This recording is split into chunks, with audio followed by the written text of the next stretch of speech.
It's hard to believe, but Gary Paulsen's classic Hatchet is turning 40 years old this year.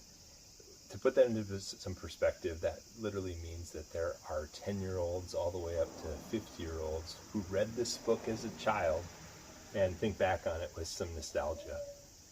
It's with that in mind that I want to recommend some great books for readers who like Hatchet, whether we're talking about middle grade readers, young adult readers, or adult readers. So, without further ado, my name is Dan, and I made this channel to help people find their next great read. The links to all these books can be found in the description. If you're interested in finding them at your local library, I have a website with a list through a website called WorldCat, which will help you find them at your nearest local library. Or I also have a link to a website called bookshop.org. If you're at all interested in any of these books and like to purchase them, that is a great way to do so. So, with that said, let's jump into some middle grade reads. Alone by Megan Freeman is the story of Maddie. Maddie has planned a secret sleepover with her friends at her grandmother's apartment. Unbeknownst to her parents, she's kind of told some lies to cross the wires there. But when her friends cancel on her at the last minute, she decides to enjoy the snacks and spend the night at her grandmother's apartment anyways. When she wakes up the next morning, she finds many missed calls and texts and voicemails, and it turns out that some kind of an emergency has taken place. When she goes outside, she's unable to find anybody in her town in Colorado. She ends up at a bus stop where she tries desperately to call her parents once more, and she hears the phone ring.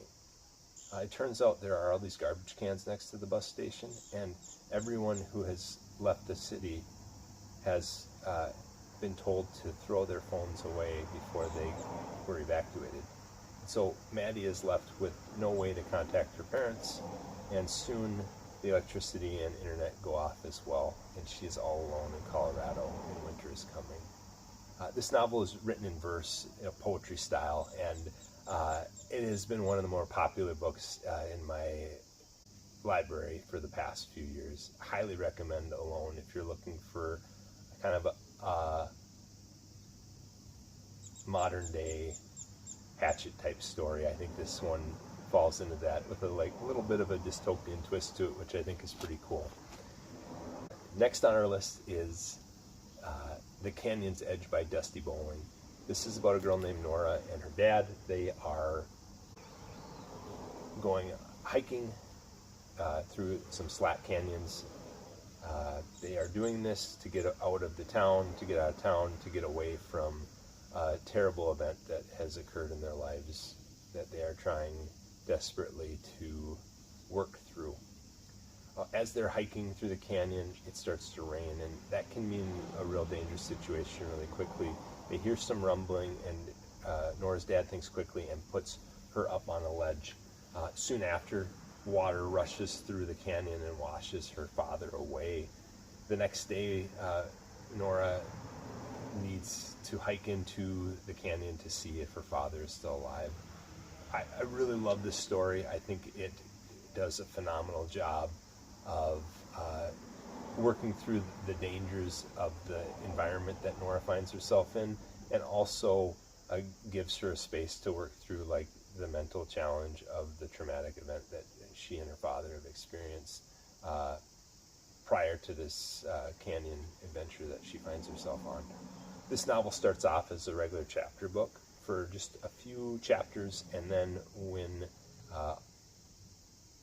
the major event happens with her father, it turns into a poetry book, a novel in verse, and it's really hard to put down. Highly recommend The Canyon's Edge.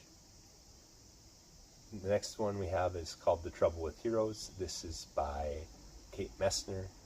Kate Messner has written many books over the course of her career, and I've enjoyed so many of them. She's written nonfiction, fiction. She does a little bit of everything, and I think The Trouble with Heroes might be my favorite thing that she's written. It's the story of a boy named Finn, and Finn has gotten himself into some trouble. He has vandalized gravestone by kicking it over.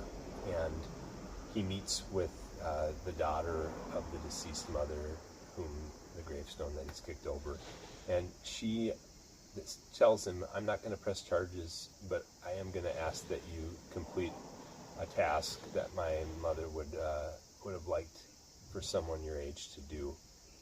Finn lives in Vermont, and there's this challenge to clear these 46 peaks in Vermont, and so Finn, without many other options, is asked to do this, and asked to do this with the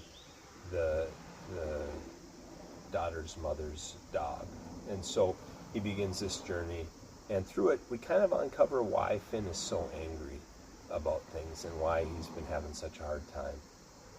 I love this book. It in a lot of ways, like the outdoor aspects of it feel very much like Hatchet, but at the same time, this is a story where a singular hero is not what we're looking for so much as people working together. I really liked that aspect of this book, and I hope you do too. Next up, a lot of middle schoolers that I know are surprised after having a teacher read aloud Hatchet that there are not one but 5 books in the series. And so definitely want to recommend the Brian series. It goes from Hatchet to The River, to Brian's Winter, to Brian's Return, to Brian's Hunt.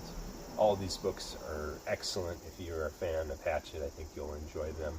I also want to recommend a companion to Hatchet called Guts. This is a nonfiction book that Gary wrote about some of the stories in his own life that inspired Hatchet. So definitely want to recommend that one too. If you're looking for a fun one, those would definitely be ones to check out. Finally, one more by Gary. One of his last books was called Gone to the Woods, Surviving a Lost Childhood. This is the story of Gary's own life, his memoir about his childhood, and it starts off with his grandmother discovering that while his father is out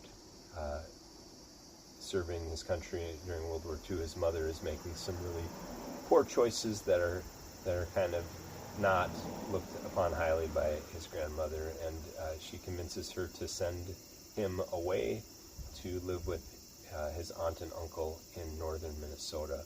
What was shocking to me is at the beginning of this book, Gary gets on a train by himself, 5-year-old Gary, and goes all the way up north and meets his aunt and uncle, where he feels like real love, but all things come to a close, and eventually he and his mother go to the Philippines where his father is stationed.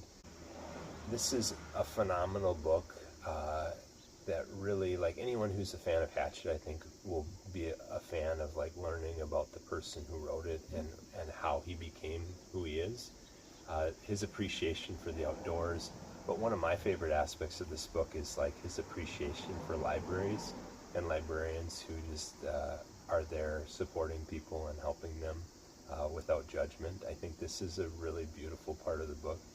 I want to say, it's been a while since I've read it, but I want to say that after a while, he described himself as like a wolf, like hungry for books, and just a really beautiful story. I definitely would recommend this for upper middle grade and young adult readers as well. Even an adult who is interested in Gary's life, I think, would get something out of it.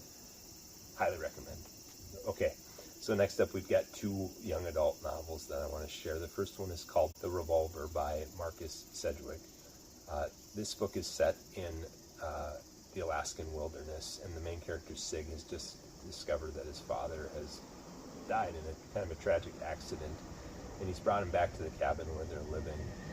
Soon after that, he's covered him with a blanket, and soon after that, there's a big knock on the door, and a giant man named Wolf has arrived in the cabin, saying that his father stole gold from him and demanding it back. This is a real bad situation. Wolf is aware that his father is no longer living, and Sig also knows that there is a revolver in the cabin, and he feels like he might need it to protect himself. This is a kind of a psychological thriller with a lot of flashbacks that kind of help reveal the entire story. If you like a thriller, this is phenomenal. Really good stuff. Next up, we have I Am Still Alive by Kate Alice Marshall. This one is probably my favorite one. When I think about Hatchet and I think about this story, like, this is like the YA version of it for sure. I really think it's pretty awesome. Jess Cooper has been court-ordered to go live with her father, who lives in the Canadian wilderness after her mother has passed away in a car accident. We start off the book with a journal entry, and if you are trying to sell this book, reading the first page to a young person, young adult, is the way I would sell it. It is a wonderful, like, setup that really kind of sets the stage and adds a little bit of a mystery to the book that really will get people wanting to read it. Jess's father is killed, their cabin is burned down, and she is still alive. And so it kind of does these flashbacks and forward motion throughout to kind of tell the story for at least the first half. And Jess needs to survive. And it is just a really heart-pounding story that I think a lot of readers will enjoy. So I Am Still Alive. If you've got a young adult in your life, this is one that I would definitely recommend. All right, last up, we've got two books that were written for adults, but were actually also awarded something called the Alex Award, which is an award given by the American Library Association for adult books that have the potential for young adult crossover. The first one won it in, I think, 1998. It's called Into Thin Air by John Krakauer. This is the story of 24 hours on Mount Everest.